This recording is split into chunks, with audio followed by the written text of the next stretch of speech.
नमस्कार, आदाब। आपके साथ मैं स्मिता शर्मा हूं और आप देख रहे हैं मेरा YouTube station Smita Sharma journalist.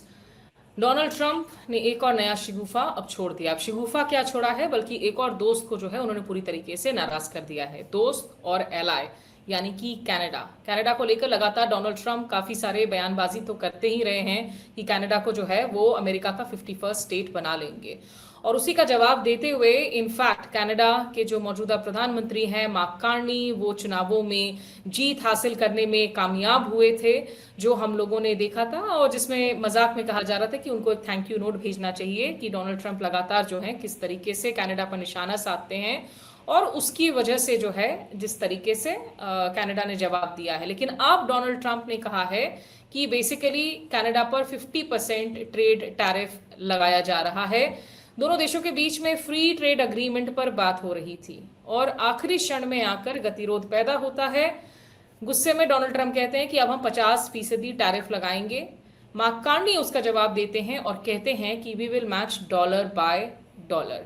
तो अगर आप कनाडा और अमेरिका के संबंधों को देखें, जो ट्रेड एक इंपॉर्टेंट पिलर रहा है, घनिष्ठ संबंध रहे हैं, स्टेबल संबंध रहे हैं, अब शनिवार को जो है अमेरिका ने लगभग 20 अरब डॉलर मूल्य के कनाडाई सामानों पर 50% टैरिफ लगाया है। तो मार्क कार्नी ने कहा है कि ओटावा 8 सितंबर से डॉलर के बदले डॉलर का जवाब देगा।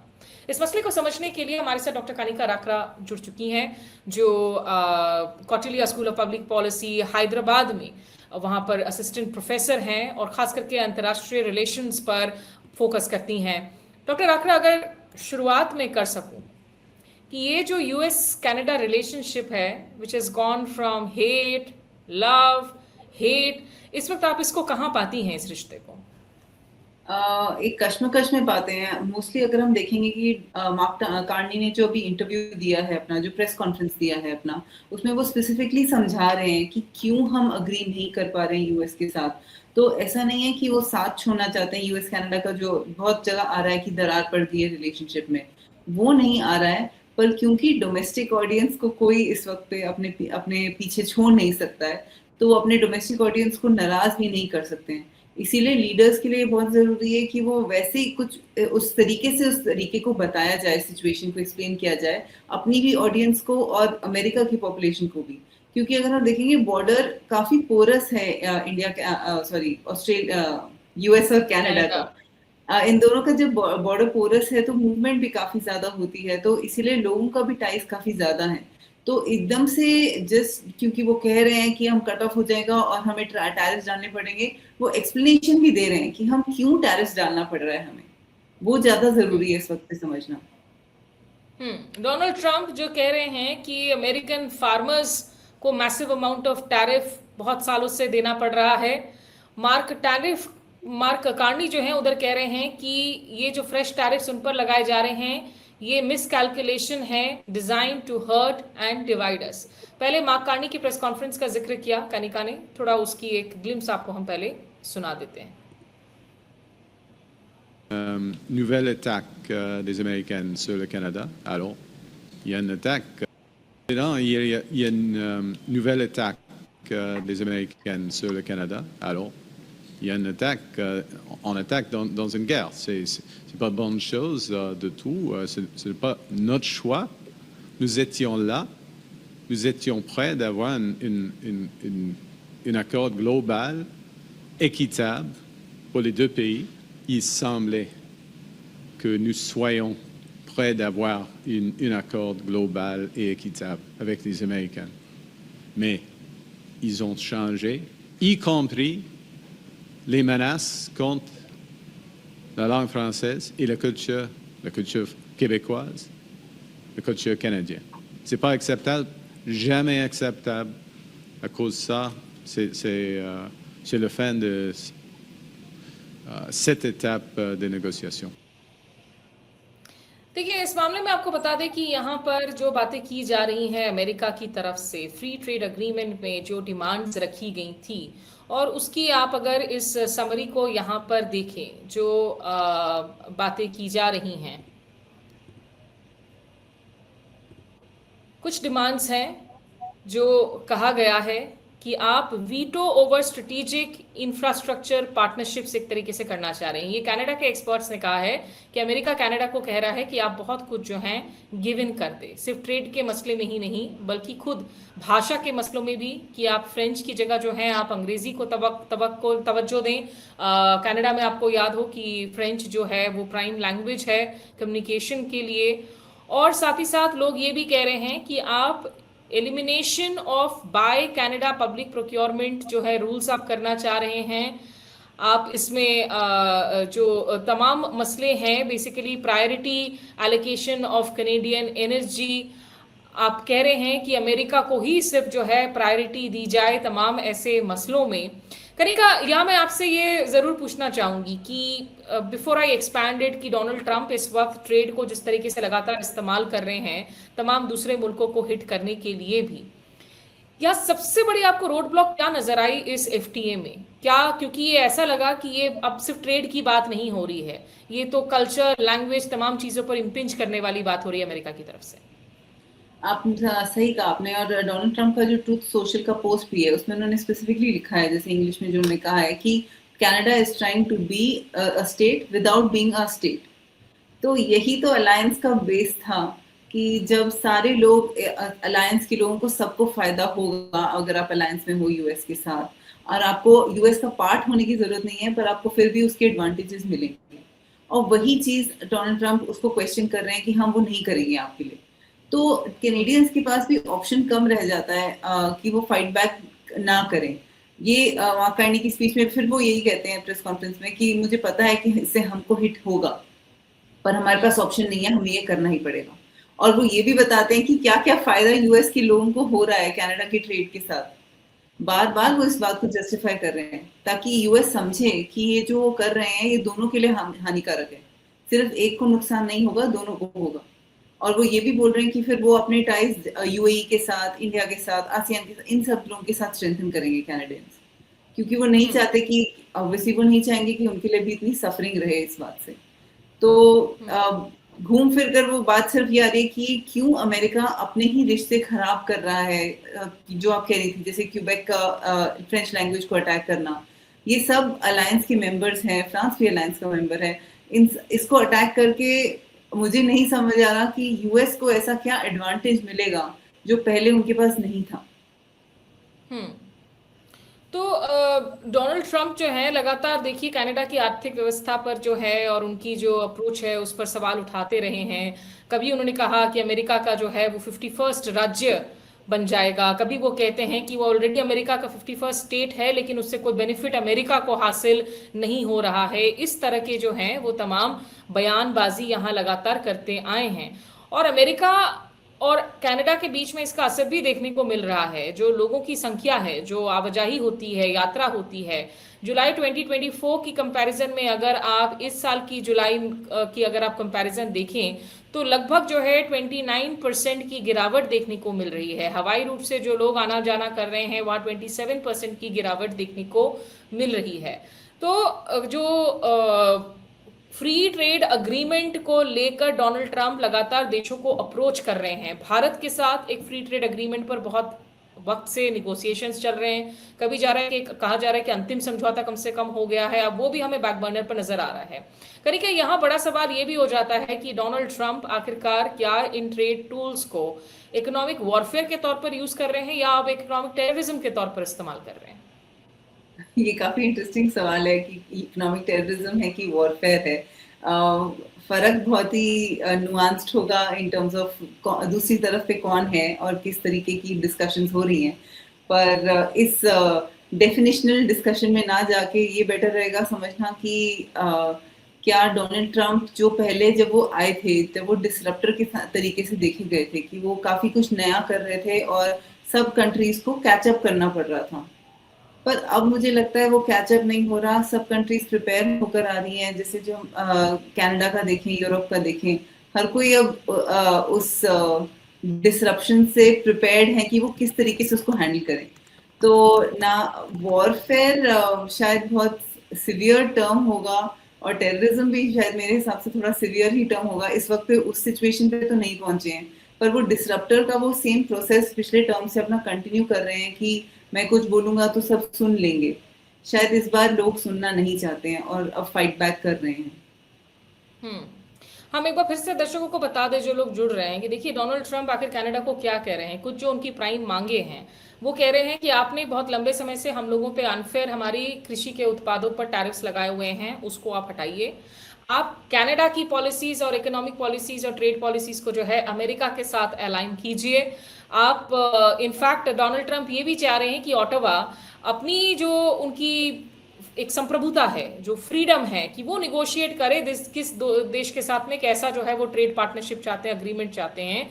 वो चाहते हैं कि आप उसको अमेरिका के साथ अलाइन करें ताकि अमेरिका जो third party non market economies है उन पर जिस तरह के टैरिफ लगा रहा है, आप भी फिर वैसे ही जो हैं आप शॉर्ट्स खेलें। और अब उन्होंने ये भी कहा है कि जो कनाडा की लेवीज हैं खास करके अमेरिकन डेयरी फार्मिंग गुड्स में, उसको आप खत्म कीजिए, उससे एक डिसएडवांटेज होता है। तो वॉशिंगटन ने लगभग जो है 50% टैरिफ जो लगाने की बात की है $20 billion worth of Canadian imports पर, जिसमें आपकी स्टील, कपड़े, सीमेंट, हॉकी इक्विपमेंट ऐसे सेक्टर्स हैं उन पर असर पड़ेगा। लेकिन ये कनाडा की तरफ से देखा जा रहा है कि भाई आप तो बेसिकली यही कह रहे हैं कि हम आपके वैसल स्टेट हो जाए। तो जस्टिन ट्रूडो के खिलाफ मार्क कार्नी ने चुनावों में जिस बात को उछाला था कि भाई जस्टिन ट्रूडो को जो है दबा देते हैं, कुचल देते हैं डोनाल्ड ट्रंप, हम वैसा नहीं करते हैं। और उसके बाद मार्क कार्नी जीते भी चुनावों में। डावोस में इस साल अगर आप वर्ल्ड इकोनॉमिक फोरम में उनके स्पीच को देखें, वहां पर भी उन्होंने कहा था कि ये वो यूनिपोलर मूवमेंट वाली मूवमेंट नहीं हो सकती है ट्रेड में कि आप इतनी हेजेमोनिस्टिक एक अप्रोच ले तमाम चीजों को। एक मार्क कार्नी का कॉमेंट और सुना देती हूँ और फिर वापस से कनिका से जो हम इस चर्चा को जारी रखेंगे। With the strongest fiscal position in the G7 and a resilient economy, Canada has all the resources we need to pivot and to prosper. Growth is accelerating. We're projected to have the second fastest rate in the G7 this year and next. We are creating jobs in this economy at 4 times the rate of the United States. Our non-US exports are up sharply. They're on track to double over the next decade. Foreign direct investment in Canada is at its highest level in 2 decades. It's running at twice the rate of our nearest G7 competitor. Canada. Canada now ranks as the most attractive country in the world for infrastructure investment.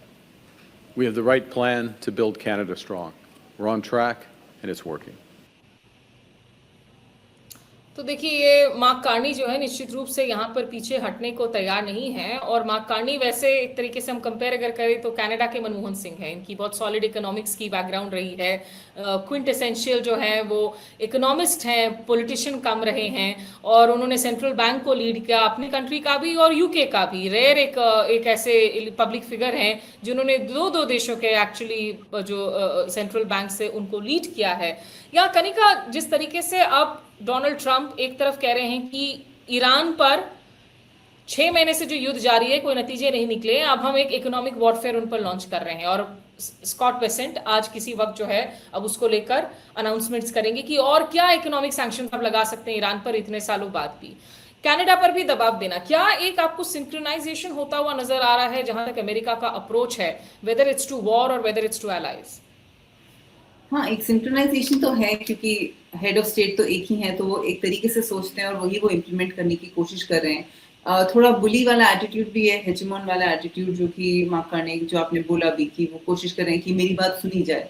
पर surprising बात यही है कि Iran तो आपका ally नहीं है, समझ आता है आपकी इश्यूज बहुत पुराने हैं, हिस्टोरिक एस्पेक्ट्स हैं उसमें, पर जो आपके एलाइज हैं उनके साथ तो आपकी कोई इश्यूज नहीं है, तो आप उसको रिजॉल्व क्यों नहीं कर पा रहे हैं?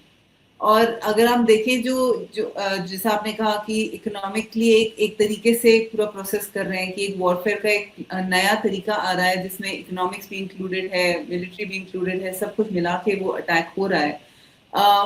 पर असर कितना हो रहा है ये एक बहुत बड़ी चीज है, क्योंकि ये पहले जब आप यूनिपोलर वर्ल्ड में थे हम लोग, तब असर इसका ज्यादा रहता था।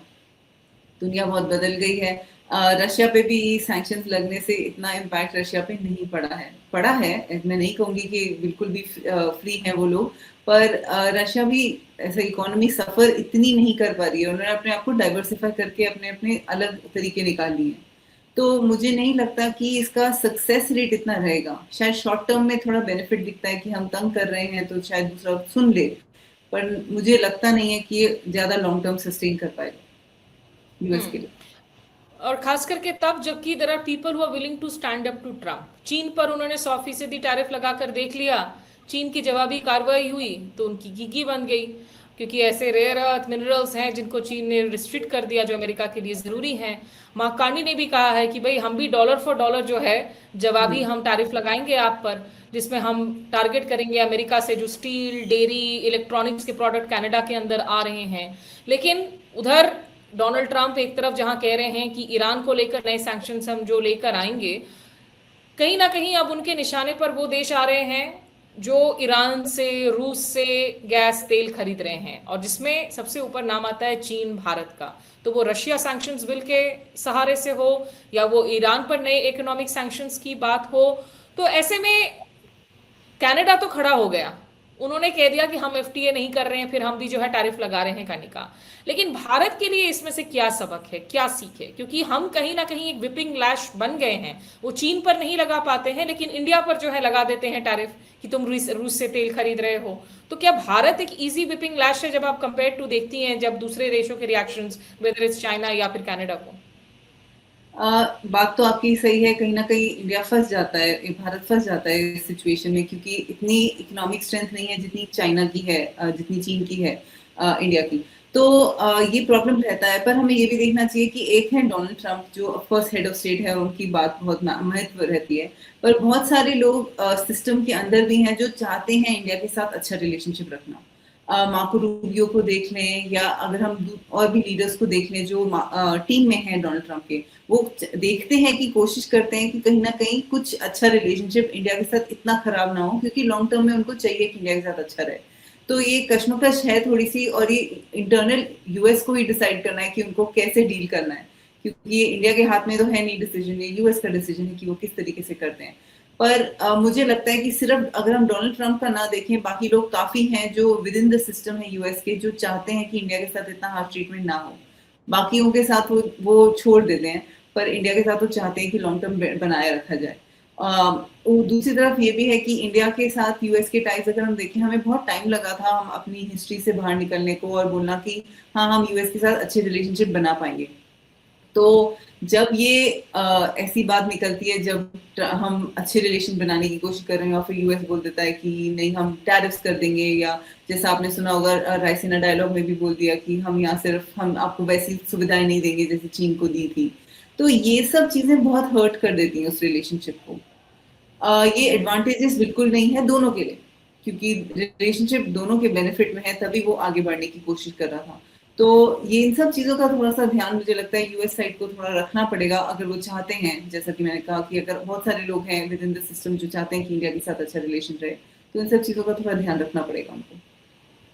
ऐसे में एक आखिरी सवाल कनिका, एक ऐसे वक्त में जब अमेरिका के रिश्ते इतने टर्ब्यूलेंट हैं अपनी एलाइज के साथ में, इंडिया जैसे कंट्रीज जिनको वो 21st सेंचुरी के नेचुरल पार्टनर पर कहते हैं, दूसरी तरफ इंडिया जहां पर हमारी एक सरकार है जो इतनी झिझक रही थी, हम रीजनल जो कॉम्प्रिहेंसिव इकोनॉमिक पार्टनरशिप है आरसेप से हमने वॉकआउट किया, उसका हिस्सा नहीं बने, लेकिन पिछले कुछ सालों में सरकार ने तेजी से एफटीए साइन किए यूरोपियन यूनियन के साथ, यूके के साथ में, आज हम ऑस्ट्रेलिया की बात कर लें। एफटीएस की आखिर आप भूमिका यहाँ पर फाइनली क्या देख रही हैं इन इंटरनेशनल डिप्लोमेसी? क्या ये सही में रिश्तों को स्ट्रेंथन कर रही हैं, या अगर एफटीएस को जिस तरीके से डोनाल्ड ट्रंप मिसयूज कर रहे हैं, अब्यूज कर रहे हैं निगोशिएशंस को, तो ये सवाल भी तो रह जाता है कि फिर एफटीए आखिर किस हद तक बाइंडिंग रह जाते हैं इस तरह के डॉक्यूमेंट जब आप सालों साल निगोशिएट करते हैं? देखिए बात तो आपकी सही है कि क्या उसकी वैल्यू है उस कागज की अगर बार बार वो रीनेगोशिएट हो रहा है तो। पर अगर हम यूएस को ना देखें, इंडिया यूरोप का जो एफटीए है उसमें तो काम हो रहा है। इंडिया यूके अलग से भी एक अपना एफटीए कर रहा है, उसमें भी वो बढ़ रहा है अपना उनका इकोनॉमिक डेवलपमेंट। तो बायलैटरल लेवल पे थोड़ा मुझे लगता है इंडिया के लिए आसान भी है, क्योंकि हर कंट्री के साथ इंडिया के रिलेशन बहुत अलग हैं। हम जब एक कलेक्टिव में करते हैं, जैसे आरसीईपी हो गया या कोई भी ऐसी इकोनॉमिक ग्रुपिंग आ जाती है, उसमें थोड़ा सा लिमिट हो जाता है क्योंकि हर रिलेशनशिप अलग है। आसियान के साथ भी इंडिया का एक रिलेशनशिप नहीं है, वियतनाम के साथ अलग है, कैम्बोडिया के साथ अलग है और इंडोनेशिया के साथ बहुत अलग है। तो शायद इंडिया के एडवांटेज में है कि ये बायलैटरल एफटीएस हो। पर हाँ, जिस तरीके से यूएस जा रहा है, जिस तरीके से अमेरिका और डोनाल्ड ट्रंप कर रहे हैं एफटीए का मिसयूज, उनके लिए बहुत प्रॉब्लमेटिक हो रहा है अपने एफटीएस को सस्टेन करना फिर, क्योंकि हर कोई उसमें से सोच रहा है कि उस वैल्यू यूएस की ही खत्म हो रही है, यूएस की बात की वैल्यू खत्म हो रही है कम से कम। और दिक्कतें यही आ रही है जब यूएस दादागिरी करने लगता है, कनाडा जैसे अपने एलाइज को कहने लगता है कि भाई तुम भी अब वही एफटीएस करो जो हमें सूट करे, जो हमारे से हिसाब से हो, यानी कि देशों से जो है आप उनकी टेरिटोरियल ही नहीं, उनकी इकोनॉमिक इंटेग्रिटी, उनकी इकोनॉमिक संप्रभुता को भी आप छीनना चाह रहे हैं। टेरिटरी तो वो हर किसी मुल्क को अपना बनाते ही रहते हैं, कभी हॉर्मुज को बना देते हैं, कभी किसी और को बना देते हैं, कभी डेनमार्क को, कभी ग्रीनलैंड को। अब वो इकोनॉमिक इंटेग्रिटी पर भी जो है लगातार जिस तरीके से हमलावर हैं, इसके बहुत मायने हैं दुनिया भर के लिए, कॉन्सिक्वेंसेज हैं, इसीलिए इन पर नजर रखना जरूरी है। फिलहाल आपका हमारे साथ जुड़ने के लिए बहुत शुक्रिया डॉक्टर कनिका राखरा इस चर्चा में। और जो दर्शक भी हमारे साथ जुड़े, हमेशा की तरह शुक्रिया, नमस्कार, आदाब।